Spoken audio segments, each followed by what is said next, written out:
नमस्कार, स्पोर्ट्स 9 में आप सभी का स्वागत है। मैं हूं शिवेंद्र, मेरे साथ हैं मेरे दोनों सहयोगी आयुष और दीपेश, और साथ में क्रिकेट में रोहित राज। ये रोहित राज क्या है? ये रोहित राज ये है कि हम 50-51 ओवर खेल के भी ना टेस्ट क्रिकेट जीत सकते हैं। ऐसा सोचा नहीं था किसी ने। और आज कानपुर के मैदान में, ग्रीन पार्क स्टेडियम में जितने भी दर्शक थे उनके हाथ में मोबाइल था, क्योंकि हर कोई इस लम्हे को, ऐतिहासिक जीत को दर्ज कर लेना चाहता था अपने मोबाइल में। जिस तरह से भारतीय टीम ने यह टेस्ट मैच जीता है, अभी करीब 40-45 ओवर का खेल बाकी था, उससे पहले ही भारतीय टीम ने बांग्लादेश को बहुत ही ऐतिहासिक तरीके से हराया है। ये खबर बताते हैं और उसके बाद इस टेस्ट मैच में जीत के क्या मायने हैं, इस पर भी बातचीत करेंगे। कानपुर टेस्ट में भारत की ऐतिहासिक जीत, बांग्लादेश को 7 विकेट से हराया भारत ने। 7 विकेट की कमाल जीत थी सर। 2 टेस्ट मैचों की सीरीज में 2-0 की बढ़त जो है वो टीम इंडिया ने हासिल कर ली है। और टेस्ट मैच में T20 के अंदाज में यह मुकाबला खेला गया है और WTC का पॉइंट्स टेबल जो होगा उसमें भी बहुत फायदा टीम इंडिया को मिलने वाला है जीतने के बाद। लगातार ये चर्चा थी कि भाई इस जीत से WTC के साइकिल पे क्या असर पड़ेगा, अगर मैच ड्रॉ होता है तो क्या होगा। लेकिन एट द एंड भारतीय टीम ने केवल 4 सेशन में मुकाबला बदल दिया और 95 रन के इस लक्ष्य को एक औपचारिकता मात्र थी, जिसमें आराम से भारतीय टीम ने चेस किया। 2 टेस्ट मैच की सीरीज थी बांग्लादेश का, ये भारत का दौरा था। दोनों टेस्ट मैच चेन्नई टेस्ट अपने नाम किया और अब ये कानपुर का टेस्ट मैच जहां 2.5 दिन बारिश हुई उसको भी अपने नाम कर लिया। और सर, पहला सवाल आपसे यही रहेगा, इतनी सारी चर्चा चल रही थी कि भाई समय नहीं है, 2 दिन में कैसे रिजल्ट आ पाएगा, और आज हम यहां खड़े हैं कि अभी आधा दिन का पूरा टेस्ट मैच बचा हुआ है और रिजल्ट हमारे हाथ में है। कैसे कर पाई ये इंडियन टीम? बिल्कुल, ये प्लानिंग के तहत हुआ। ये वैसे ही हुआ जो हम लोग नहीं कर पाते। महीने की 30 तारीख तक के लिए पैसे मिलते हैं, वो खत्म हो जाते हैं 15 तारीख तक। लेकिन अगर आप अच्छी प्लानिंग करें तो 30 तारीख को भी आपके हाथ में कुछ पैसे बचे होते हैं। वही काम रोहित शर्मा की टीम ने किया। और जो बात हम लोग लगातार इस टेस्ट मैच में कर रहे थे ना, कि रोहित शर्मा एक एग्जाम्पल सेट कर रहे हैं, और वो एग्जाम्पल जो है वो साफ बताता है कि हमें हर हालत में सोचना सिर्फ जीत के बारे में है। और जब वो जाकर अपना विजन अपनी टीम को जाकर बताते हैं कि हम इस मैच को जीतना चाहते हैं, तो किसी का हाथ पांव नहीं फूलता, कोई बैकफुट पे नहीं जाता। हर कोई ये कहता है कि बिल्कुल आप इसमें आगे बढ़िए, हम आपके साथ हैं, कंधे से कंधा मिलाकर लड़ेंगे। और इसीलिए दीपेश, पहली पारी में मेरे ख्याल से 34 पॉइंट समथिंग 4 ओवर, और दूसरी पारी में लगभग 16 ओवर, यानी 34 और 16 अगर आप जोड़ दें 50 ओवर में टेस्ट मैच जीतेंगे। कभी सोचा था आपने? नहीं सर, मैंने नहीं सोचा था। ये तो कतई नहीं सोचा था कि इतने दिन बर्बाद होने के बावजूद, जब कुछ हुआ नहीं है, किसी तरीके का कोई अभी रिजल्ट आपके सामने नहीं है, मात्र 35 ओवर की गेम हुई। अब ऐसा भी नहीं था कि बांग्लादेश की टीम उस 35 ओवर में 7-8 विकेट गवा चुकी थी।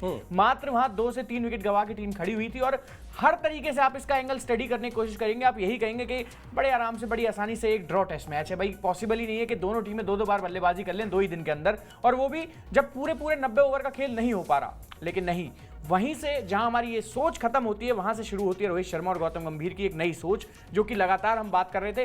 कई चीजें ऐसी थी जो हम ही पढ़ने में थोड़ा सा चूक गए कि भाई ये किस तरीके की प्लानिंग हो रही है कि 40-45 रन की मात्र लीड है, इन्होंने पारी को डिक्लेयर कर दिया, अभी 1 विकेट बचा हुआ है, किस तरीके से पैन आउट ये मुकाबला कर रहा है। लेकिन जब आपको अपने गेंदबाजों पर भरोसा हो, जब आपको पता हो कि भाई मैं इतने से इतने टाइम में बुमराह के हाथ में गेंद दूंगा तो वो विकेट ले लेगा। अब अश्विन से आपको पता था कि लेफ्ट हैंडर्स को कैसे फंसाना है। जब दिन खत्म हो रहा था तो 2 विकेट वो लेने में कामयाब रहे, और उसके बाद जब वो भी विकेट नहीं ले पा रहे थे तो आपके पास जडेजा है। अब इतनी, सर सबसे सिंप्लीफाइड फॉर्म में यही समझ लीजिए कि आपके पास ऑप्शन इतने हैं एक टीम में कि इसे एक टीम कहा जा सके। सबसे बड़ी बात यह है, कोई बहुत बड़ा स्टार इस खिलाड़ी में, इतनी बड़ी टीम है कि इसमें इतने सारे स्टार्स हैं कि अगर किसी एक टीम में एक जन भी जुट जाए तो किसी मैच को पलटने का वो दम रखे। तो एक पूरे, जब इतना बड़ा स्क्वाड ये बनता है, जब इतने सारे खिलाड़ी एक साथ मिलते हैं, तो सर 2 दिन तो क्या, अगर ये भी कहा जाता ना कि आपके पास मात्र 1.5 दिन है इसमें, और 1.5 दिन में ही करीब 1.5 दिन में ही मुकाबले को खत्म किया भी है, तो ये दिखाता है सर कि किस तरीके की एग्रेसिव अप्रोच से फिलहाल टीम इंडिया चल रही है। और माइंडसेट एकदम क्लियर है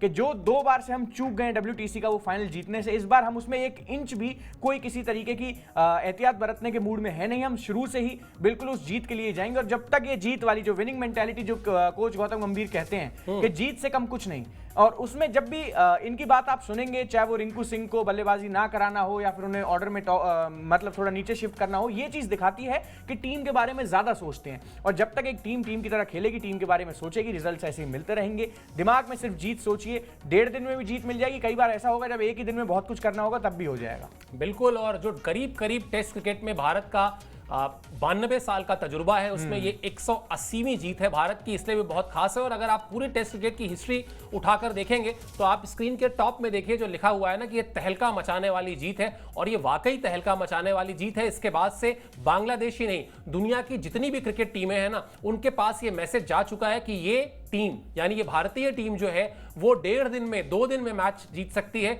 50 ओवर बल्लेबाजी करके मैच जीत सकती है, 8 से ज्यादा के रन रेट से बल्लेबाजी करके मैच जीत सकती है, यानी कुल मिलाजुलाकर कहा जाए तो अपनी शर्तों पर मैच जीत सकती है। और इसीलिए कल आयुष ने यह नाम भी दिया था कि यह रोहित राज है। बात हो रही थी कि भाई बैसबॉल बहुत हो रहा था, अब क्या होगा, अब क्रिकेट में क्या कोई नया टर्म आने वाला है, क्या कोई नई बातचीत होगी, तो इन्होंने कहा अब रोहित राज है। एक्सप्लेन कीजिए आप इसको। सर ये रोहित राज ही है, नहीं तो क्या है, मतलब जिस तरीके की भारतीय टीम ने गेम किया, बेसबॉल की इतनी बात होती है। बेसबॉल सर मुझे लगता है टेस्ट क्रिकेट में ओडीआई वाला फॉर्मेट एक तरीके से खेलते हैं वो लोग कि अगर 6 ओवर हुए तो 36 रन बना दिए तो हम कहते हैं कि यार तेज खेल रहे हैं। टेस्ट क्रिकेट में रन बॉल खेलना, यहाँ तो सर पूरी की पूरी पारी 8.22 के रन रेट से हमने खेली है एक T20 मैच में, और इसमें कोई डिफरेंस नहीं था। पहले 3 ओवर अगर आप देखेंगे तो 51 रन स्कोरबोर्ड पे चढ़े थे। 17 के रन रेट से हम स्टार्ट करते हैं, मिडिल ओवर्स में थोड़ा समय लेते हैं और फिर हम फिनिश भी करते हैं उस तरीके से।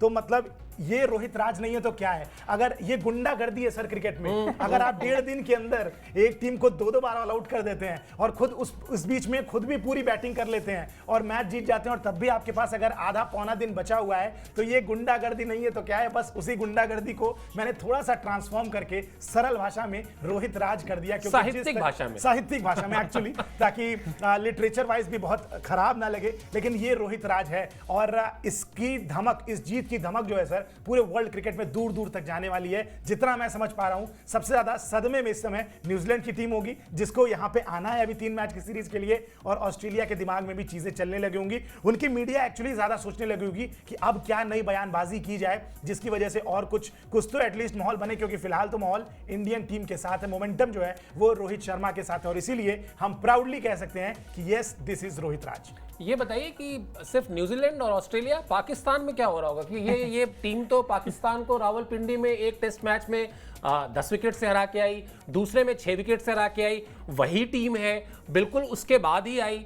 कोई बीच में ऐसा भी नहीं हुआ कि कहीं कुछ गड़बड़ हो गई हो। तो ये चर्चा तो दीपेश पाकिस्तान में भी हो रही होगी कि भैया ऐसे खेली जाती है क्रिकेट, ये देख लो। मतलब हम जो मुहावरे यूज करते हैं ना कि आंखें फटी रह जाना, इस वक्त जो है पाकिस्तान में जो क्रिकेट फैंस हैं और जो वहां पर टेलीविजन चैनल में बैठने वाले जो एक्सपर्ट्स हैं, जो आए दिन शाहीन शाह अफरीदी को दुनिया का सबसे बेहतरीन गेंदबाज और बाबर आजम को दुनिया का सबसे बेहतरीन बल्लेबाज बताते हैं, उनको आज समझ में आ गया होगा कि बात किसी एक खिलाड़ी की नहीं होनी चाहिए, बात जब टीम की होती है ना तो फिर इस तरह से जीत मिलती है। बिल्कुल सर, और कितनी बार समझाएं, मैं तो बस ये जानना चाह रहा हूँ कितने एग्जाम्पल पिछले इतने सालों में, इतने महीनों में कितने और उदाहरण उन्हें हमें देने हैं कि हम क्यों दुनिया की सबसे बेस्टेस्ट टीम है और वो क्यों अभी उनका जो स्तर है वो आए दिन गिरता ही जा रहा है। तो पहले तो जो अपनी चीजें उन्हें ठीक करने की कोशिश होनी चाहिए। और पाकिस्तान को सर बहुत भारी नुकसान हुआ है, क्योंकि जहां WTC की टेबल में टीम इंडिया एकदम नंबर 1 पे अब बिल्कुल जम चुकी है, बहुत ज्यादा डिफरेंस है नंबर 1 और नंबर 2 की टीम में, वहीं पाकिस्तान लुढ़क के पूरा 8वें 9वें नंबर तक पहुंच चुकी है। और कुछ ही दिन की बात है, वो नीचे से टॉप पे। हाँ, नीचे से टॉप पे है कि कहीं से कहीं तक कोई चांस नहीं है। तो ये दोनों टीमों का जो डिफरेंस है, दोनों टीमों के गेम्स में जो डिफरेंस है, मात्र से मात्र 1.5 महीने के अंदर ये चीज समझ में आ गई कि उन्हीं कंडीशंस में, ऐसा नहीं था कि बहुत ज्यादा रैंक टर्नर्स, मेरी तो पूरे टेस्ट मैच यही शिकायत रही, मैं लगातार कहता रहा कि भाई अपने घर में जब खेल रहे हैं तो अपने कंडीशंस के हिसाब से क्यों ना खेलें, क्यों सामने वाले को 1 इंच भी मौका देना। लेकिन हमने दिया, पिचेस ऐसी दी कि थोड़ा न्यूट्रल रहे, वहां फास्ट बॉलर्स को भी कुछ मिले और स्पिनर्स को भी हल्का फुल्का कुछ मिले। ऐसा ना हो कि 2-2 हाथ गेंद घूम रही है, पता नहीं चल रहा कहां से कहां 2 दिन में टेस्ट मैच खत्म हो रहा है। कंडीशन सब कुछ उसी तरीके की रखी जिस तरह की चाहिए थी कि बांग्लादेश भी थोड़ा फाइट कर पाए, लेकिन फिर भी 2 दिन में हरा दिया। तो इससे आप क्रिकेट का जो स्टैंडर्ड है ना उसे जज करने की एक कोशिश कीजिए, किस तरीके से क्रिकेट इस वक्त, भारतीय क्रिकेट कहां पहुंच चुका है। और पाकिस्तानी क्रिकेट जिसने इतनी प्लानिंग करी, एक ही जगह पे 2-2 टेस्ट मैच खिला दिए, पिचेस चेंज कर दी, टीम में 4-4 फास्ट बॉलर्स लेके उतर गए, कोई कहता है पेस बॉलिंग फैक्ट्री, कोई कहता है किंग ये है, कोई फलाना। बातें करने से कुछ नहीं होता है, रिजल्ट्स आपको देने होते हैं, और रिजल्ट्स टीम इंडिया लगातार दे रही है, पिछली 3 साइकिल से दे रही है। 3 साइकिल का मतलब 6 साल होता है, और 6 साल से लगातार WTC की टेबल में हमेशा टॉप पे खत्म करना, ये अपने आप में कंसिस्टेंसी बताता है कि टेस्ट क्रिकेट में हमारा स्तर कहां पहुंच चुका है। और पाकिस्तान का वही है, सोशल मीडिया तक का कि एक फोन हाथ में ऐसे लिया, एक ट्वीट जल्दी से कर दिया कि फलाना कोहली यहां फेल, बाबर आजम उधर पास। तो ये आप करते रहिए, हम एक और ट्रॉफी बड़े आराम से लेके चले जाएंगे, फिर आप कुछ नहीं होगा, फिर आप इस बात का मलाल ही रहेगा कि हमारी टीम कहां रह गई और उनकी टीम कहां पहुंच गई। अभी भी इंतजार जो है वो लंबाई चल रहा है। 2012 के बाद से कोई हरा नहीं पाया, बांग्लादेश भी आई और वो उसी तरीके से उसी फॉर्मेट में वापस चली गई है। सर एक चीज पाकिस्तान की बात हुई, आज शाम तक सारे लेजेंड्स अपने अपने यूट्यूब चैनल पे बैठेंगे और वहां पे इंडिया ने इस तरीके का गेम दिखा दिया कि इंडिया ने ये कर दिया, ये सारी चीजें हमें देखने को मिलेंगी। सर एक सवाल और है आपसे, अब ये टेस्ट मैच भी 1.5 दिन में ही लगभग खत्म हो गया सर। बिल्कुल, आधा दिन पहला दिन और 1.5 दिन यहाँ पे, 2 दिन मान लेते हैं। अभी भी पिच को लेके आईसीसी को कोई कंप्लेन होगी कि 2 दिन में कैसे खत्म हो गया मुकाबला, या रोहित राज को मानेंगे कि हाँ वाकई में कुछ तो एक्स्ट्राऑर्डिनरी था इस टेस्ट मैच में? आईसीसी को नहीं, दुनिया की किसी भी संस्था को तब कोई किचकिच नहीं होती, कोई परेशानी नहीं होती जब इस तरह का खेल हुआ हो। यहां पर उसी पिच पर भारतीय टीम ने बल्लेबाजी करके दिखाया, 8 से ज्यादा के रन रेट से रन बनाया। यह आसान नहीं होता, ये आपके इरादों की जीत है, ये किसी और चीज की जीत नहीं है। क्रिकेट वाइज तो आप बहुत बेटर थे ही, मतलब यहां तो ऐसा हुआ ना कि जो एक कहावत है कि हिम्मते मर्दा मदद खुदा, 2 दिन की बारिश के बाद भगवान ने कहा चलो अब नहीं बरसेंगे, अब बांग्लादेश को कोई फेवर नहीं करने वाले, अब आप लोग खेलो और आप लोग जीत लो। और वो 2 दिन जो भगवान ने कहा नहीं बरसेंगे, तो रोहित शर्मा ने कहा 40 ओवर पहले ही जीत लेते, हम बरस जाएंगे और नहीं बरसेंगे तो। सही बात है, रन बरसेंगे। फटाफट एक बार आपको बता देते हैं ये टेस्ट मैच में जीत क्यों ऐतिहासिक है, थोड़ा सा एक रिकैप कर लेते हैं। हुआ यूं कि इस टेस्ट मैच में बांग्लादेश की टीम ने पहले बल्लेबाजी की और जो पहली पारी थी उसमें उसने बनाए 233 रन। अब 233 रन कोई बड़ी बात नहीं थी, बड़ी बात यह थी कि पहले दिन जो भारत और बांग्लादेश के इस टेस्ट मैच में होता है वो ये होता है कि 107 रन बनते हैं, 3 विकेट के नुकसान पर बांग्लादेश बनाती है और उसके बाद बारिश शुरू हो जाती है। पहले दिन का खेल जो है वो धुल जाता है।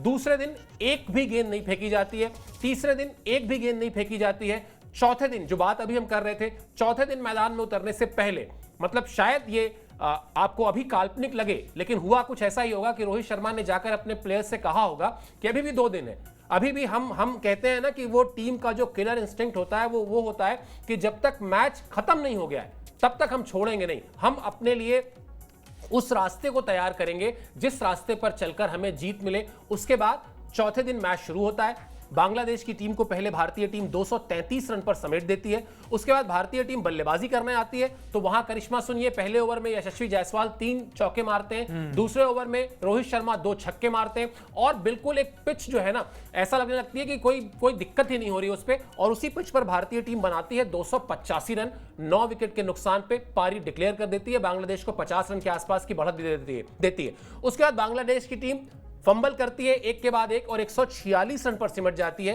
भारतीय टीम को लक्ष्य मिलता है 95 रन का, जो वो 3 विकेट खोकर हासिल कर लेती है। और इस तरह से जो हम लोग बात कर रहे हैं कि लगभग 1.5 पौने 2 दिन में एक 5 दिन के फॉर्मेट वाला खेल रिजल्ट ओरिएंटेड होता है और भारतीय टीम बल्लेबाजी करती है कुल 50 ओवर के करीब। ये जो जीत की हम बात कर रहे हैं और अभी इसको हम जोड़ रहे हैं जो पाकिस्तान से, ये शायद अनुभव की जीत है, ये कमिटमेंट की जीत है, ये टीम की जीत है, ये एक स्टार, ढेर सारे स्टार वाली टीम की जीत है। और अबव ऑल बांग्लादेश को ये समझना होगा, इससे मैसेज बड़ा क्लियर चला गया होगा कि हम भारतीय क्रिकेट टीम से अभी बहुत पीछे हैं टेस्ट फॉर्मेट में। एब्सोल्युटली सर, बहुत पीछे हैं। फॉर्मेट तो कोई भी हो, खैर अभी पीछे हैं, लेकिन टेस्ट क्रिकेट में कुछ ज्यादा ही पीछे हैं, अभी बहुत समय लगने वाला है। और जो टीम की आपने बात की सर, मतलब इससे बेहतर क्या हो सकता है कि अभी हम इस मैच के पहले भी चर्चा कर रहे थे कि भाई वो कौन हो सकता है जो मैन ऑफ द मैच हो, किसको आके डिक्लेयर किया जाएगा, आप ये पता ही नहीं लगा सकते। बुमराह ने मैच में पहली पारी में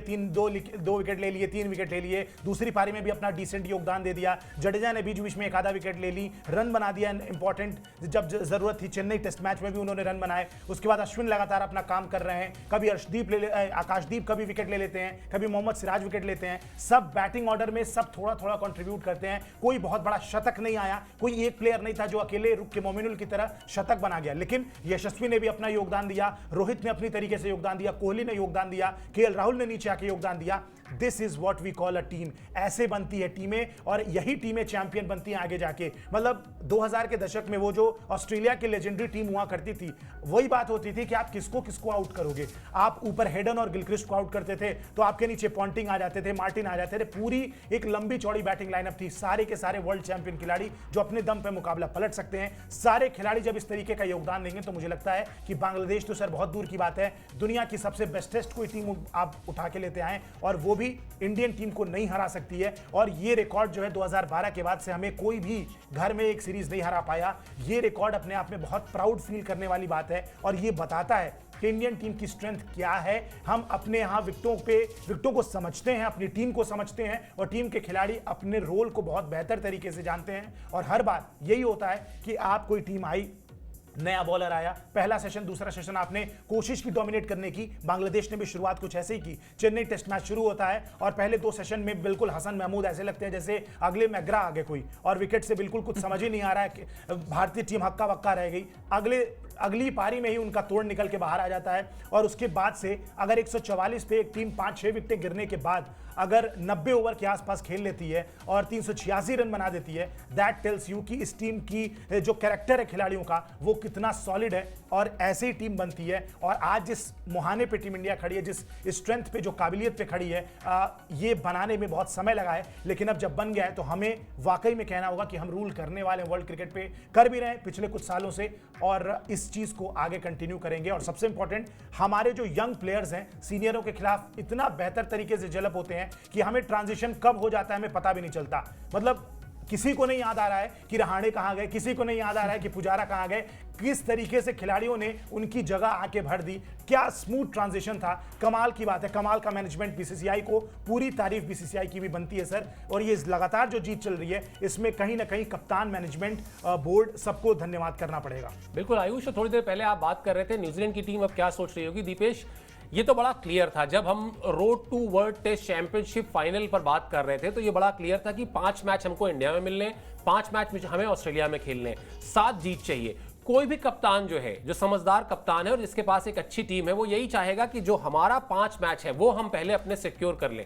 यहां ये मैच बारिश की वजह से जो हाथ से फिसलता हुआ दिख रहा था, अब वापस भारतीय टीम उसी प्लानिंग पे आ गई कि अब 3 बचे, वो 3 भी हमको जीतने। सब कुछ बिल्कुल, सारे बॉक्सेस बिल्कुल सही टिक हुए हैं अभी तक। तो इसको प्रॉपर प्लानिंग कहेंगे सर। ये बिल्कुल एकदम हर चीज इतनी अच्छी तरीके से सेटल्ड है, इतनी अच्छी तरीके से प्लान्ड है कि आप कहीं से कोई 1 इंच इतना सा नहीं निकाल सकते। मैं बड़ा हैरानी की बात है कि जिस लेवल पे जाके हम लोग लगातार यहाँ चर्चा कर रहे थे, जिस लेवल पे हम लोग लगातार सोच रहे थे कि भाई कहीं ये ड्रॉ ना हो जाए और फिर वो आंकड़ा ना आ जाए कि 8 में से 6 टेस्ट मैच आपको जीतने, जिसमें से 5 आपको ऑस्ट्रेलिया की धरती पर खेलने जाके।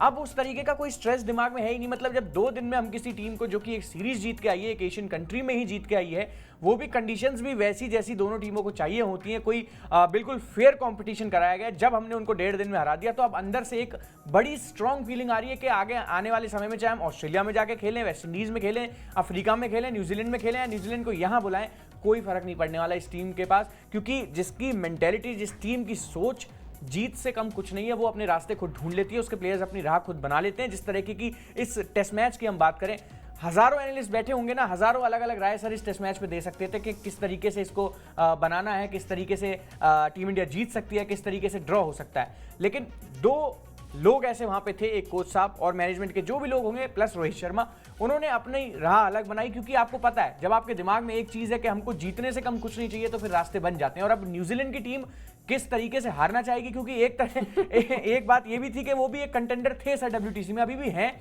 लेकिन जब से 2-0 से सीरीज हारी है उन्होंने, क्लीन स्वीप उनका हुआ है श्रीलंका में। एक चीज है, वो जो जीती हुई टीम यहाँ आके इतनी बुरी तरीके से हारी है 1.5 दिन के अंदर, जो हारी हुई टीम है ऑलरेडी, जिसके कहीं ना कहीं एशियन कंडीशंस में उतने अच्छे रिकॉर्ड नहीं है। और बड़ी इंटरेस्टिंग बात है कि 6 साल की डब्ल्यूटीसी साइकिल में एक सिंगल सीरीज ऐसी नहीं है जो न्यूजीलैंड की टीम ने घर से बाहर जाके जीती हो। तो वो इंडिया का सपना अगर पाल के आएंगे, और वो भी जब इतने पीक पे इंडियन क्रिकेट है, मतलब यहां तो अब कोई आप खामी निकाल ही नहीं सकते। स्पिन गेंदबाजी थोड़ी सी कमजोरी हमारी हल्की सी बन रही थी, तो हमने स्पिन ट्रैक्स ही हटा दिए। गेम में हम ऐसे ट्रैक्स ले आए जहां फास्ट बॉलर्स और स्पिनर्स दोनों के लिए कुछ ना कुछ है। तो अब जैसा जो टीम चाहेगी उसे वैसे हराएंगे। ऐसा कुछ नहीं है कि अपनी कंडीशंस में जबरदस्ती उन्हें ढालने की कोशिश करेंगे। आपके जैसी कंडीशंस आपको देंगे। कहेंगे तो न्यूजीलैंड क्रिकेट बोर्ड से सर एक बार बात भी कर लेते हैं कि चाहें तो फास्ट बॉलिंग पिचेस आपको दे देते हैं, सारे मैचेस धर्मशाला में करा देते हैं, तब भी आप हमको हरा के दिखा दीजिए। इस तरह का कॉन्फिडेंस अब इस टीम के साथ लग गया है, कहीं ना कहीं वो फीलिंग आ गई है। और दिमाग से ना, जब से वो T20 वर्ल्ड कप का मैच हम जीते हैं फाइनल, एक और चीज दिमाग से निकल गई है कि अब फाइनल की कोई टेंशन नहीं है। एक बार WTC के फाइनल में टीम पहुंच जाए, फिर सामने कोई भी हो, अब कोई मतलब नहीं है सर। वो जो मिथ था, वो कहीं ना कहीं एक जिंक्स चला आ रहा था, वो टूट चुका है। अब ट्रॉफी से कम कुछ नहीं चाहिए।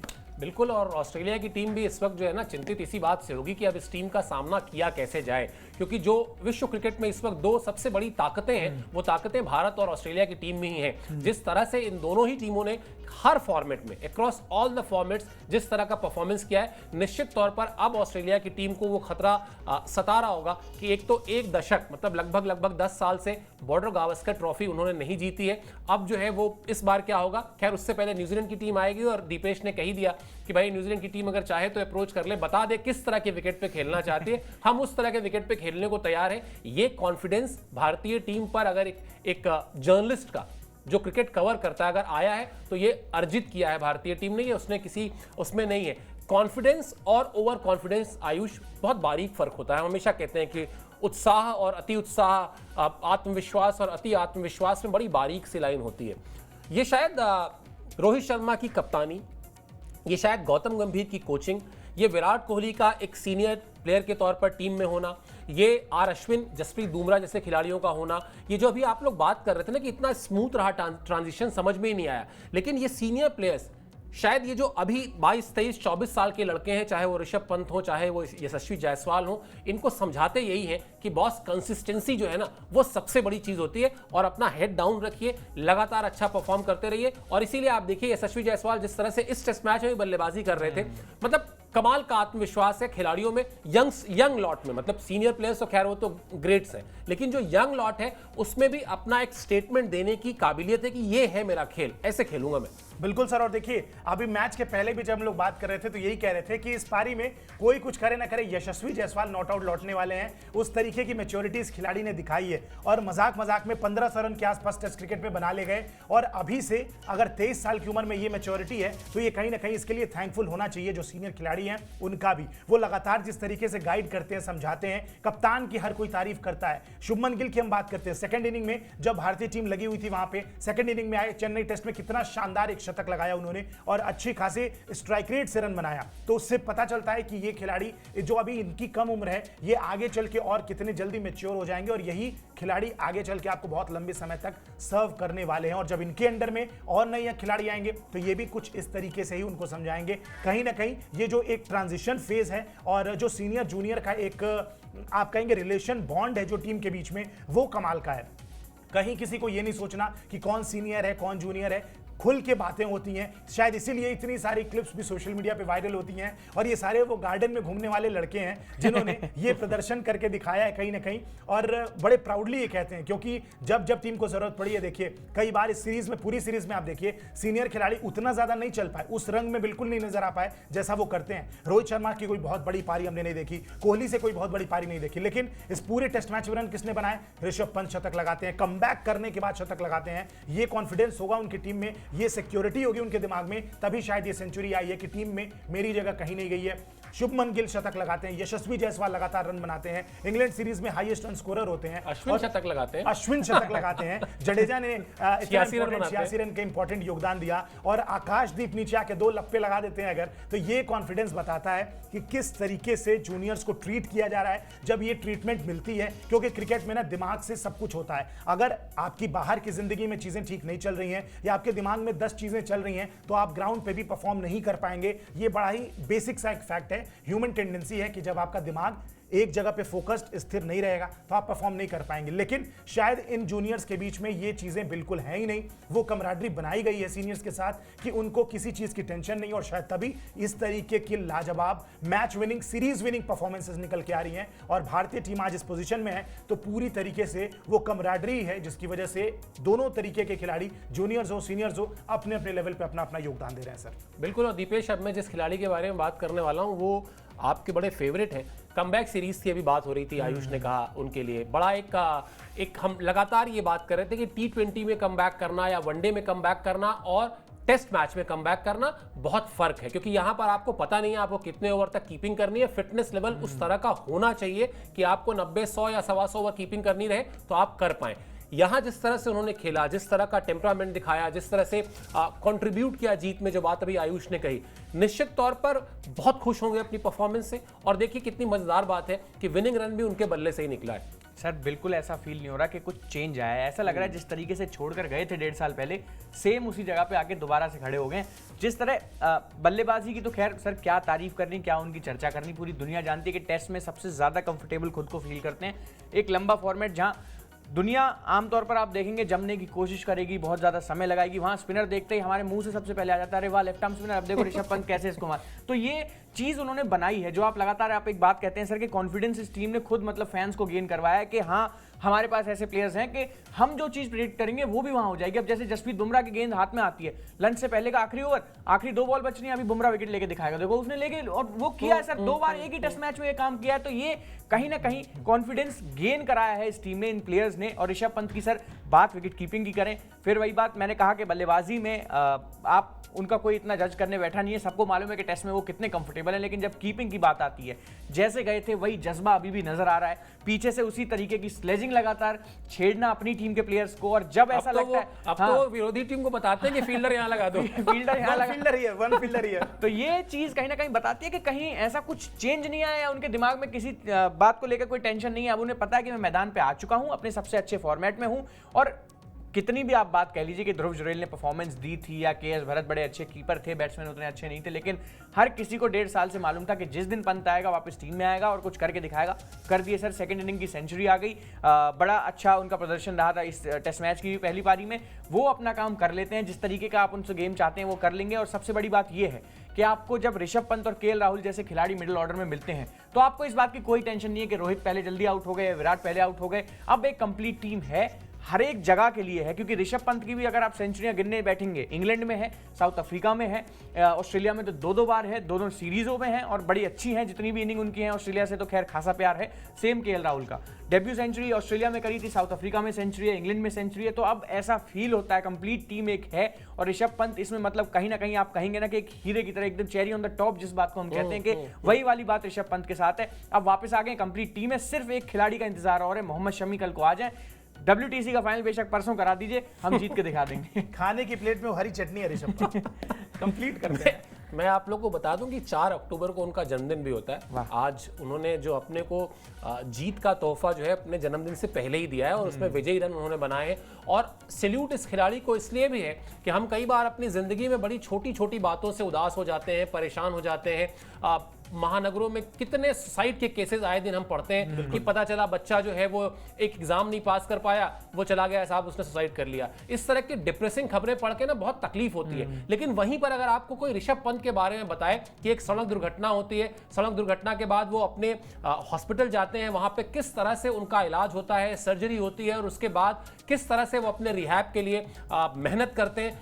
छड़ी पर जिस दिन वो पहला वो अपना फोटो डालते हैं ना उसमें सोशल मीडिया में, उस दिन लगता है कि अभी बहुत समय लगेगा इनको वापस आने में, लेकिन बीच बीच में फिर वो अपने एक्सरसाइज के विजुअल डालते रहते हैं। लगता है कि आ रहा है, शेर आ रहा है, ऋषभ पंत आ रहा है, वो सोने पे सुहागा या चेरी ऑन द टॉप जो कहते हैं वो आ रहा है। फिर वो आते हैं, T20 खेलते हैं, वनडेज खेलते हैं और टेस्ट मैच खेलते हैं, और टेस्ट मैच जब खेलते हैं तो शतक लगाते हैं। तो ये एक कहानी ऐसी है जो फिल्मी कहानी नहीं है, ये असल जिंदगी की कहानी है। और हम सबको अपने जीवन में भी और अपने आस पड़ोस जो बच्चे हैं उनको भी बताना चाहिए कि जाओ सीखो। यहाँ पे क्रिकेट की लड़ाई नहीं थी, यहाँ तो जान की लड़ाई थी, यहाँ तो जान की बाजी जीत कर आए और उसके बाद वो चैंपियन बनके वो अपना परफॉर्मेंस कर रहे हैं, टीम को जीत दिला रहे हैं। और अब तो अपने बर्थडे से पहले ही अपने आप को उन्होंने गिफ्ट भी दे दिया है। खैर, ये जो हम बात कर रहे थे आयुष अभी लगातार कि इस टीम में आपके लिए बड़ा मुश्किल है ये तय कर पाना कि किसका कॉन्ट्रीब्यूशन ज्यादा है। क्या अगर हम आज चेन्नई टेस्ट में जाएं, थोड़ा सा रिवाइंड करके अपने आप को, 144 पर 6 विकेट के बाद क्या वो अश्विन का शतक सबसे ज्यादा इंपॉर्टेंट है, या अश्विन ने उस शतक को बनाने का क्रेडिट जो है वो रविंद्र जडेजा को दिया कि इसकी वजह से शतक बना क्योंकि मैं तो थक गया था। वो 86 रन बनाते, वो शतक नहीं बनाते लेकिन शतक बनवा देते। फिर उसके बाद आप जिस तरह से बॉलिंग हुई, जसप्रीत बुमराह ने कहा नहीं कौन कहता है ये स्पिन फ्रेंडली विकेट है, मैं हूं ना, मुझे विकेट लेनी आती है, मैं विकेट ले लूंगा। या फिर अश्विन का विकेट लेना दूसरी पारी में, या फिर पूरे के पूरे स्क्वाड में ये जो बिलीफ है कि हम अपनी टीम की जीत में काम आएंगे, हमें ये आना ही है, ये शायद सबसे बड़ा मूल मंत्र है जीत का। बिल्कुल सर, इसमें कोई दो राय नहीं है। शायद एज अ टीम हमने सोचा, एज अ टीम हमने खेला, तभी ये मुकाबला हम इस जीत पे खड़े हैं। क्योंकि बड़ा आसान था अगर 144 पे 6 जहां का आपने जिक्र किया सर, पिछले test match Chennai test match में जाएं 144 पे 6 के बाद अगर जडेजा और अश्विन आउट भी हो जाते, लेट से 20-30 रन और जोड़ के, तो कोई दोष नहीं देता उनको। बिल्कुल नहीं कि भाई टॉप ऑर्डर जब नहीं कर पाया तो आप लोअर ऑर्डर के खिलाड़ियों से क्या एक्सपेक्ट करते हैं। और गेंदबाज इस तरीके के कमाल कर रहे थे बांग्लादेश के उस 2 सेशन में, लेकिन वहां पे उन्होंने वो कैरेक्टर दिखाया कि नहीं, ठीक है पहले 6 बल्लेबाज नहीं गए होंगे, हो सकता है वो बड़े बल्लेबाज हैं, हमारी टीम के बेस्ट हैं, लेकिन उनका ऑफ डे रहा हो, जो भी रहा हो, हम ज्यादा चीजें सोचेंगे नहीं, एक पॉजिटिव माइंडसेट के साथ जाएंगे। सर पहली गेंद पे रविचंद्रन अश्विन ने ऑफ साइड में एक पंच किया था चेन्नई की विकेट पे, जहां पे बाकी खिलाड़ी लगातार फास्ट बॉलर पे आउट हो रहे थे, और पंच करके उन्होंने एक चौका लगाया। जब वो शॉट खेला तो समझ शॉट था यार, बहुत शानदार शॉट था सर, मतलब उनकी पूरी पारी का वो बेस्ट शॉट था एक तरीके से आप कह सकते हैं। वो शॉट जब खेला तभी समझ में आ गया कि भाई आज अश्विन कुछ करने वाले हैं। और वैसे भी जब अपने होम ग्राउंड पे कोई खेले तो कॉलर खड़ा करके ही खेलते हैं कि भाई ये ग्राउंड मेरा है और यहाँ का कोना कोना मैं पहचानता हूं। उसके बाद जडेजा ने खुद, उन्होंने बोला कि जडेजा ने कितनी मदद की, मैं एक बीच में थक गया था, मुझे लगा कि अब मैं आगे कंटिन्यू नहीं कर पाऊंगा। जडेजा ने बोला कि मैं ज्यादातर स्ट्राइक खुद लेता हूं और सिंगल डबल भागने की ज्यादा जरूरत नहीं है, आप बस विकेट पे स्टे किए रहो और थोड़ा सा सांस लेने की कोशिश करो। इस तरीके से जब आप एक दूसरे को सपोर्ट करते हैं, आप देखिए सर पहले टेस्ट मैच में हमने क्या देखा, मोहम्मद सिराज और जसप्रीत बुमराह के साथ हम शुरुआत करते हैं, इस टेस्ट मैच में भी शुरुआत उनके साथ ही की, लेकिन जब हमने देखा कि मोहम्मद सिराज उतने इफेक्टिव नहीं लग रहे, 3-4 ओवर हमने देखा, तुरंत अगली पारी में आप क्या देखते हैं, आकाशदीप आ जाते हैं बुमराह के साथ, और आकाशदीप में वो काम करके दिखाया, फर्स्ट चेंज आए, 2 विकेटें ले ली, चेन्नई टेस्ट मैच में भी, इस मैच में भी अहम योगदान दिया। ऐसे ही एक दूसरे को सपोर्ट करते हैं। अश्विन ने कल 2 विकेटें ली थी, लेकिन आज उतने इफेक्टिव नहीं नजर आ रहे थे। जब पारी की शुरुआत हुई वहां पे जडेजा एकदम से फर्स्ट चेंज आते हैं, 3 ओवर में 3 विकेटें ले लेते हैं, पूरा मिडिल ऑर्डर तहस नहस कर देते हैं बांग्लादेश की टीम का। ये होता है टीम गेम, इस तरीके से आप खेलते हैं।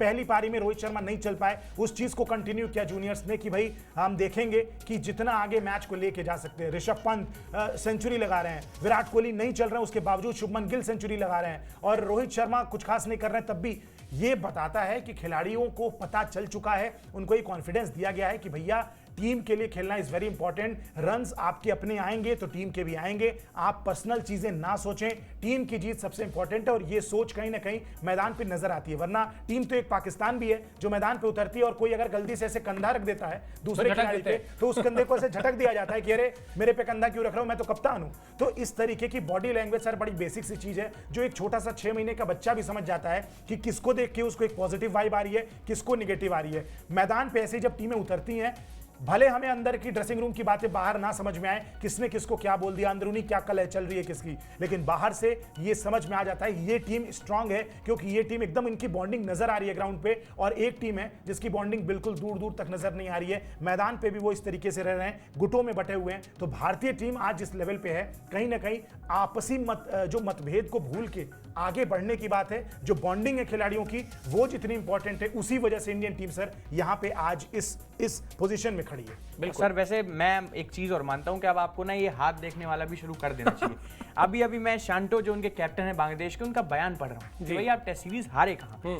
वो एक पॉइंट में मतलब दोनों टेस्ट की एक बात कह रहे हैं कि जिस तरीके से अश्विन और जड्डू की वो पार्टनरशिप पहले टेस्ट मैच में लगी थी, हम वहीं वो सीरीज गंवा चुके थे। तो ये बात अभी चंद मिनटों पहले ही, अभी आपने लाइव में सुनी होगी, थोड़ी देर पहले ही सर ने बताया था श्री श्री 1008 ज्योतिश्री शिवेंद्र जी महाराज ने बात पहले प्रेडिक्ट कर दी कि बांग्लादेश ने अगला टेस्ट मैच पिछले ही टेस्ट मैच में गंवा दिया था, क्योंकि वहां पे 144 रन पड़ने के बाद 6 विकेट गिरने के बाद अश्विन और जडेजा ने जब वो पार्टनरशिप लगाई, वहीं पे कानपुर टेस्ट मैच भी ऑलरेडी बांग्लादेश हार चुकी थी। और भाई उनके कप्तान ने ऑफिशियल स्टेटमेंट है, उन्होंने एक्सेप्ट कर लिया कि उस पार्टनरशिप की वजह से ही हम ये मुकाबला भी गंवा दिए। वही फटाफट बता देते हैं, यशस्वी जायसवाल को प्लेयर ऑफ द मैच बनाया गया है, आर अश्विन बने हैं प्लेयर ऑफ द सीरीज। मेरे ख्याल से परफेक्ट चॉइस है। हालांकि वही बात जो आप दीपेश कह भी रहे थे, आप ही क्लोजिंग रिमार्क भी रखिए कि चाहे तो आप इन प्लेयर्स को आपस में इंटरचेंज कर दें, किसी एक को, मतलब कई इस टीम में कई प्लेयर ऑफ द मैच हैं और कई प्लेयर ऑफ द सीरीज हैं। यही शायद इस समय भारतीय क्रिकेट की सबसे बड़ी उपलब्धि भी है। बिल्कुल सर, ये बड़ा शानदार फैसला है। हालांकि अश्विन एक और बड़ा रिकॉर्ड इन्होंने अपने नाम कर लिया, अब इनके नाम 13 प्लेयर ऑफ द मैच मतलब player of the series sorry हो चुके हैं। और दूसरे नंबर पे विराट कोहली, उनके पास 4 या 3 है। मतलब डिफरेंस आप बाप रे बाप, 3 गुना। 2012 से नहीं हारे, क्यों? अश्विन की वजह से बहुत सर। मतलब और ये एक और जो सबसे बड़ी बात है ना, जो स्मूथ ट्रांजिशन की बात करी सर, पिछले 15 से 20 साल में मैंने इतना स्मूथ ट्रांजिशन वाकई में किसी टीम का नहीं देखा। मतलब आप देख लीजिए, चाहे ऑस्ट्रेलिया की आप बात कर लीजिए, 3 साल के लिए इतना गंदा उनका क्रिकेट फंसा था जब ये स्टीव स्मिथ और ये सबको हर किसी को बैन कर दिया गया था। श्रीलंकाई क्रिकेट उभर ही नहीं पा रहा है जब से कुमार संगाकारा, तिलक रत्ने, दिलशान और महिला जयवर्धने ने रिटायरमेंट का ऐलान किया। अभी भी जूझ रहा है। पाकिस्तान खैर उनका तो कौन सा ट्रांजिशन कब स्मूथ था ये मेरे को याद ही नहीं है ठीक से, कब उनका कुछ चीज ठीक हुई थी। लेकिन अगर आप वर्ल्ड वाइड भी सर देखने की कोशिश करेंगे, आज अगर केन विलियमसन रिटायर हो जाए न्यूजीलैंड के क्रिकेट से, उन्हें ये नहीं पता कि उनके 3-4 नंबर का बल्लेबाज कौन होगा। और ये एक बड़ी बात है। मतलब हम इस तरीके से अपने यंगस्टर्स को तैयार कर रहे हैं, अंडर 19 से ही हम उनको परख ले रहे हैं कि कौन टीम में आने के लायक है, कौन नहीं है। शुभमन गिल की चर्चा आज से नहीं है, 2018 में जब खेलने गए थे अंडर 19 वर्ल्ड कप, तभी से थी कि भाई आने वाले समय का विराट कोहली यही है। तब उन्होंने टीम में पैर भी नहीं रखे थे। अब ये यशस्वी जायसवाल, खैर इनको तो किस श्रेणी में आपको डालना है, इनको अगला रोहित कह लीजिए, कोहली तो मैं फिर भी नहीं। जिस तरह की अप्रोच इनकी है, ये बहुत बहुत बड़ा बल्लेबाज सर आने वाले समय में बनना चाहिए, मैं ये मानता हूं। कोई भी अगर थोड़ा सा मतलब उठापटक अगर कोई होती भी है, जो कि हर खिलाड़ी करियर में होती है, अगले 10-15 साल में कोई ऐसी बात आती है, तो इन पे थोड़ा सा इन्वेस्ट करना चाहिए सर। और बिल्कुल प्लेयर ऑफ द मैच इन्हें मिलना चाहिए, इसलिए भी मिला गया है क्योंकि जिस तरह की अप्रोच चाहिए थी वैसी बल्लेबाजी इन्होंने करी। दोनों पारियों में इनकी 50 है। अब पिक एंड चूज वाली बात है, तो मैं तो अभी भी थोड़ा सा कंफ्यूज रहूंगा कुछ प्लेयर्स को लेकर, लेकिन ठीक है, जो यंग प्लेयर है उसके लिए बनता था प्लेयर ऑफ द सीरीज, इसमें कोई दो राय नहीं है सर। वो अश्विन की थी, 6 विकेटें भी निकाली, शतक भी मारा। इस टेस्ट सीरीज में पूरी में ही उनका प्रदर्शन बड़ा अच्छा रहा था और एक कंप्लीट टीम विक्ट्री, बार बार कहेंगे एक कंप्लीट टीम विक्ट्री। और ये टीम अब यहां से कितना ऊपर जाती है ये देखना जरूरी है, क्योंकि नीचे आती हुई अब नजर नहीं आ रही है। अच्छी बात है, बहुत ही अच्छी बात है, नीचे नहीं आया है क्योंकि बड़ा इंतजार किया है आईसीसी की ट्रॉफीज के लिए, तो वो इंतजार अब खत्म हुआ है, तो जरा आ जाए। वैसे मुझे नहीं लगता कि इस वक्त जिस तरह का माहौल है भारतीय टीम में, उसमें यशस्वी को प्लेयर ऑफ द मैच मिला होगा तो किसी को इतना सा इंच बाहर भी ना, बल्कि सब सेलिब्रेट ही कर रहे होंगे आपस में, एक दूसरे की सेरेमनी वाला, बिल्कुल वो एक दूसरे की खिंचाई कर रहे होंगे। वैसे एक चीज बड़ी इंटरेस्टिंग हुई, अभी मैं देख रहा था तो नीचे देखा रिजर्व अंपायर वीरेंद्र और शर्मा, तो मुझे ऐसे दूर से लगा कि वीरेंद्र सहवाग, मैंने कहा सहवाग ने अंपायरिंग कब से शुरू कर दी। मैं थोड़ा चौंका, आप लोग बात कर रहे, फिर मैं दोबारा देखा तो पता चला अच्छा, मुझे लगा कहीं ऐसा तो नहीं कि अंपायरिंग शुरू कर दी वीरू ने और पता ही ना चला हो। खैर चलिए, अभी तो भारतीय टीम की जीत का पता चला है, और पता सिर्फ हमको नहीं चला है, पता पूरी दुनिया को चला है कि किस तरह से मैच जीते जाते हैं, किस अप्रोच के साथ टेस्ट क्रिकेट खेला जाता है। यहाँ से वो जो रोहित राज नाम दिया है जो आयुष ने, वो शुरू होता है, और हर मैच में आपको अब ये रोहित राज जो है ना और मजबूत होता ही दिखाई देगा। ऐसी हम सब की इच्छा भी है, चाहत भी है, और तभी वो जो इंतजार है वर्ल्ड टेस्ट चैंपियनशिप की पहली 2 बार के एडिशन में जो हार का मलाल है, वो भी अब खत्म होता दिखाई दे रहा है। अभी दिन दूर है, लेकिन ऐसी ही तैयारी उसके लिए होनी चाहिए। चलिए, आप हमसे जुड़े इसके लिए बहुत बहुत शुक्रिया और आभार। और आखिर में एक बार फिर से गुजारिश यही है, स्पोर्ट्स 9 को सब्सक्राइब कर लीजिए। मुझे, आयुष और दीपेश को दीजिए इजाजत। बहुत बहुत धन्यवाद।